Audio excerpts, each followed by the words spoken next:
你有没有经历过早上起床后脖子酸痛发紧，或者反复咳嗽、喉咙干痒？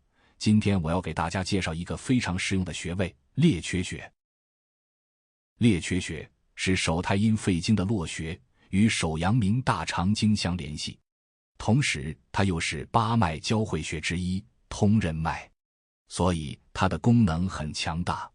它可以疏通肺气，止咳平喘，治疗颈项强痛、咽喉肿痛、头痛、发热等多种疾病。在针灸临床中，它常用于调理呼吸系统与颈肩问题。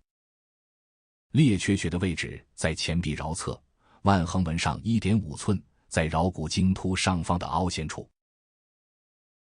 取穴时让手掌自然朝内，拇指翘起，这样可以看到手腕桡侧两条肌腱之间形成一个凹陷，这个凹陷也是一个穴位，叫做阳溪。用另一手的食指从阳溪穴向肘关节方向轻轻滑动，大约在1寸半的地方摸到一个小小的凹陷，这里就是列缺穴。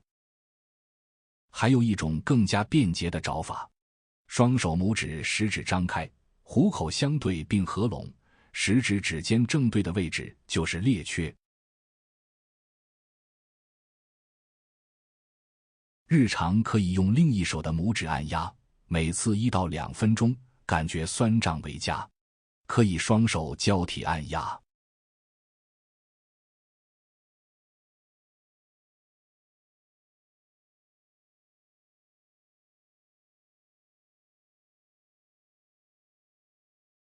下面我来给大家演示一下针刺列缺穴。首先，用酒精棉片消毒穴位部位皮肤，我选用 0.5 寸的毫针。由于是单手操作，我就不使用套管了。针刺时，方向向下向内斜刺或平刺，约 0.3 到 0.5 寸。需要注意的是，这里有一根大的经脉，叫做头静脉，入针需要避开这根血管。